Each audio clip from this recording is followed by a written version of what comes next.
Hello, my name is Ethan Raivala, and I've spent the past summer working with duckweed and looking for endophytes within it. So let's start out with the question, what is duckweed? So on this picture I have up here, all the green stuff that you see on this swamp it's a mixture of duckweed and algae. And duckweed is very high protein source, which is very unusual for plants. It's roughly 37% protein, which is highly uncharacteristic because plants most of the time you think of like your cabbage and your lettuce. They're not super high in protein. The big reason for that is protein requires a lot of nitrogen in order to create, and plants are unable to produce their own nitrogen. As a side note, because of its high protein status, it's an important food for both waterfowl and fish. It provides other ecological roles, though more than just feeding in the environment. It also provides natural cover, it oxygenates the water, and it helps remove heavy metals from the water.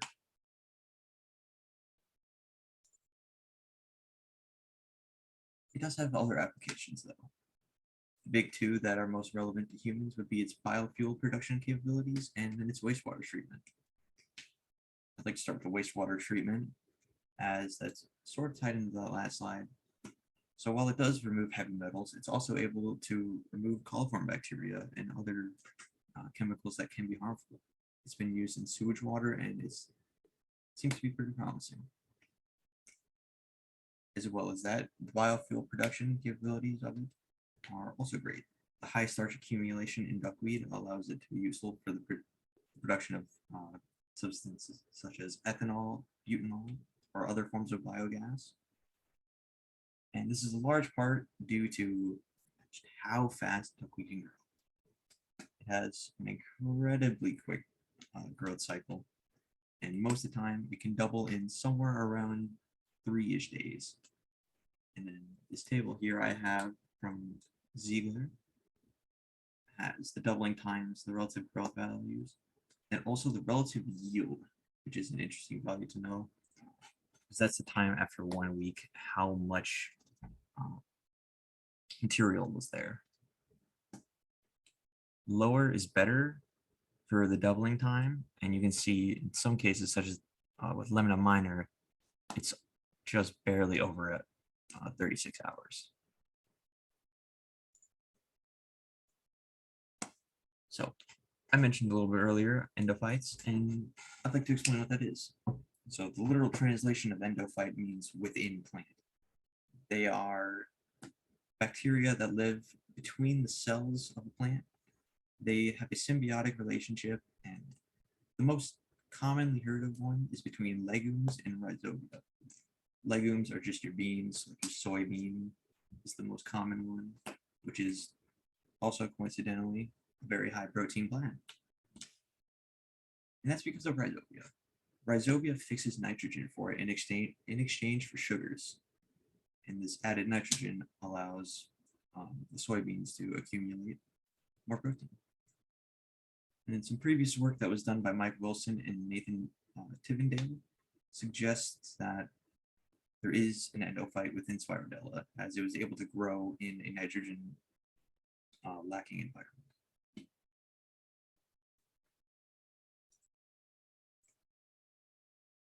So Spirodella polyrhiza was one of the main species of duckweed I worked with. It has several roots per frond, and it's also a rather large frond at 5 to 10 millimeters in diameter. We got ours from the Rutgers Duckweed Stock Cooperative, and it is a supposedly sterile strain. Our lemna minor strain, however, was collected from the community. This is our wild type. It is a much smaller species of duckweed. It only has a single root per frond, although that root is very long. And the frond is relatively small with a dimpled edge. We had 2 sets of samples. Some were collected from Falcon Heights Community Park, and then others from a private pond in Iceland. Our observations going into this with Spirodella polyrhiza is supposed to be sterile. It appears to fix atmospheric nitrogen when cultured in vitro, even though it does not have the genes required to do so. This raises the question, how does Spirodella polyrhiza obtain usable nitrogen from the atmosphere when its genome does not contain genes that would allow this process to occur? The hypothesis drawn would be an endophytic bacteria living within Spirodella polyrhiza tissue is fixing atmospheric nitrogen for the plant. So when we cultured, we had two different ways we cultured. Our Spirodella strains were given the royal treatment. The perfectly adjusted media with 1% sucrose. The pH was adjusted to 6 as close as we could get it. They got constant light at 70 to 80 micromolar per second meter. And then the media was switched out roughly every 2 weeks. Our lambda minor was kept in the same pond water that was collected in, placed on the windowsill, and that's just where it's at until we used it. It wasn't super critical of us to switch the media out for that because we used it relatively quickly, and there was no like harmful effects on the plant. There was no nitrogen toxicity or anything like that. The plant tissue remained fine until we used it.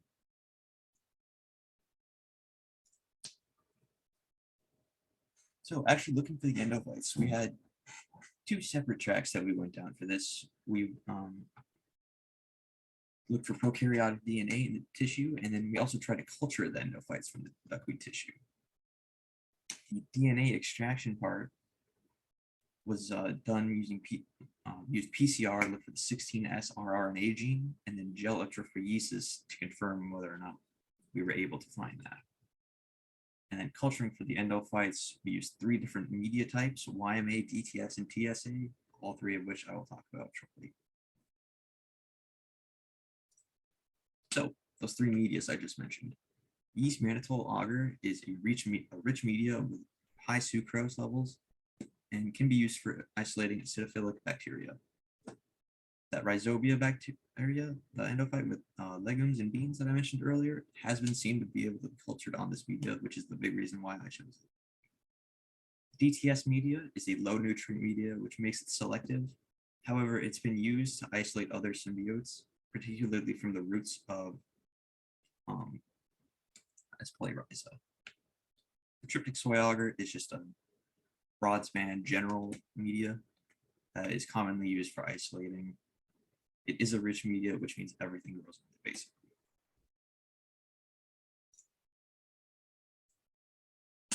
So, can bacterial endophytes be cultured from duckweed tissue?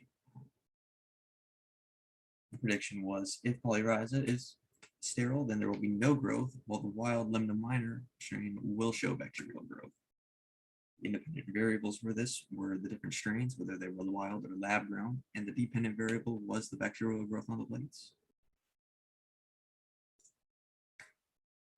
Our method for surface sterilization was in 3 steps. The first was 30 seconds and 10% bleach, and then 2 sets of rinse baths in double distilled water that had been autoclaved for 30 seconds each, and then we switch it into a new dish with clean water.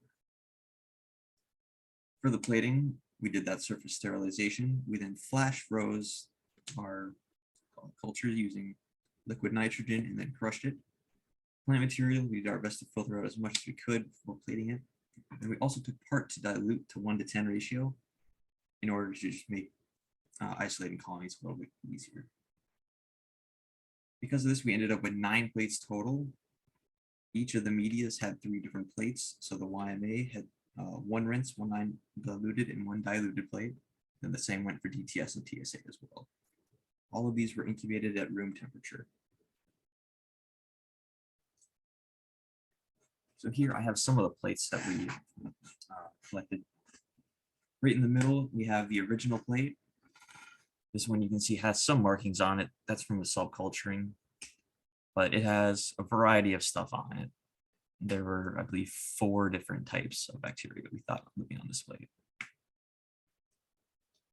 And then just starting off in the top left corner, we have what I think was the coolest plate we cultured. It has a rhizoid bacteria that inhibits a circular one.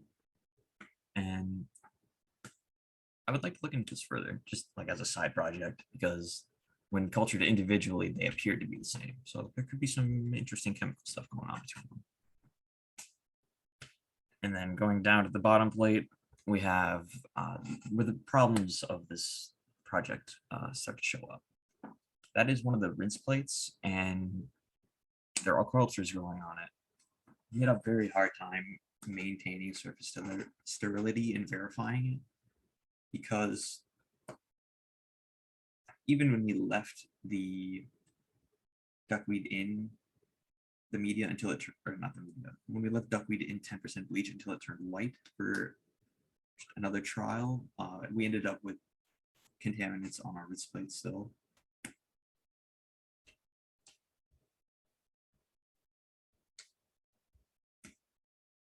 The two plates on the right each have colonies on them that are different in size, but very similar otherwise characteristically.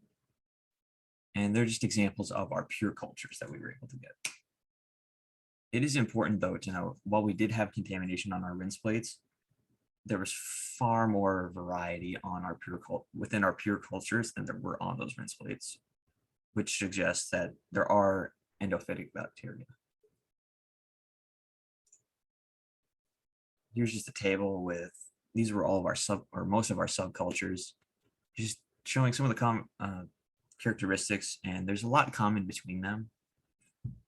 Glossy, white and circular strains seem to be pretty common. So on the DNA isolation side, the prediction was that if S. polyrhiza is sterile, then there won't be any 16S rRNA, while the wild lemna minor strain will have an observable prokaryotic DNA. Positive control for this was a prokaryotic sample from it's collected in the Sudan iron mine. The negative control was nuclease-free water. Our independent variable was the presence of prokaryotic DNA, and the dependent variable was a visible band on gel electrophoresis.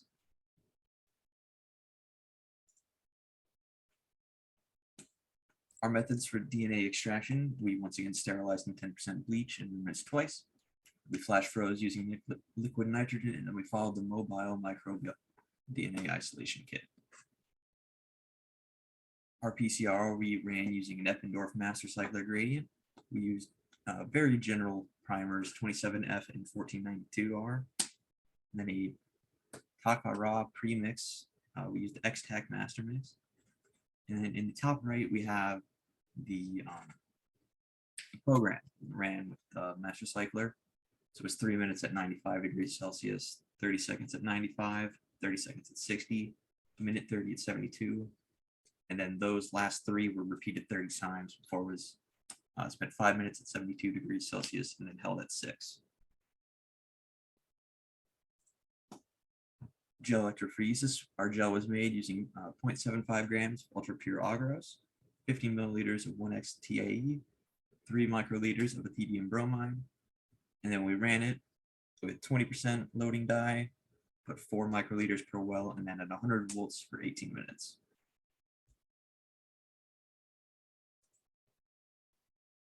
As a result of that, we have this gel. So we have two sets of the ladders on either side, just to help keep things in frame. And then on here we have our negative control, which was indeed negative. Our positive control, seen in P2, does have a band on it, which indicates good positive control. Lemna minor 1 and 2 are the next lanes. Both indicate that there was 16S rRNA present. And then we have 3 technical replicates for S. polyrhiza, and only 2 of them show that there was the presence of 16S rRNA.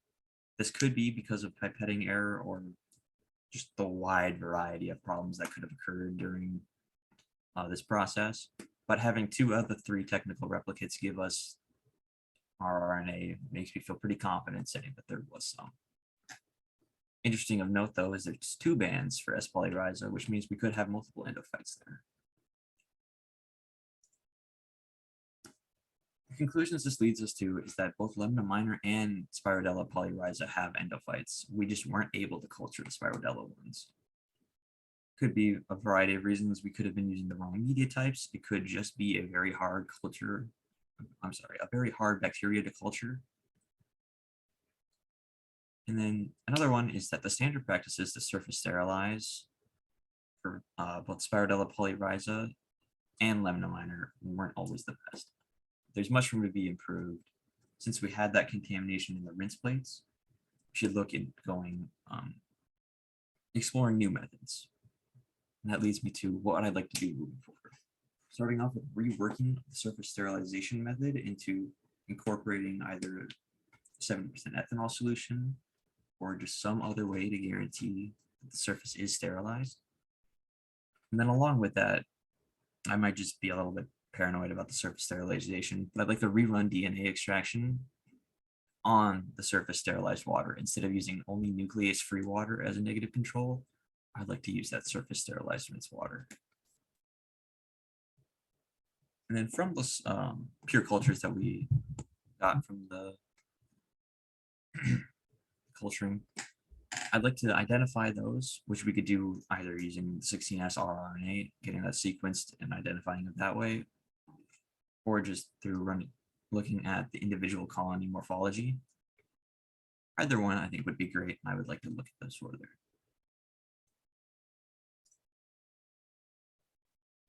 I'd like to say just a massive thank you to all my lab partners, TT, Julia, and Maddie, for helping out in this project in various ways.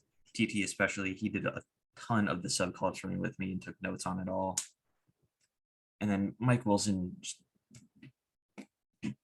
supervised us and made sure we were doing things right and we weren't messing up too much. And also a big thank you to Jerry Cohn and Christine Solomon for allowing me to use their laboratories and equipment and just providing guidance, letting me bounce ideas off of them and just talking to them. It was great. And then none of this would have been possible without Anoka Ramsey Community College and the University of Minnesota being willing to take on students to do research projects. All right, thank you very much for listening. I hope you have a great day.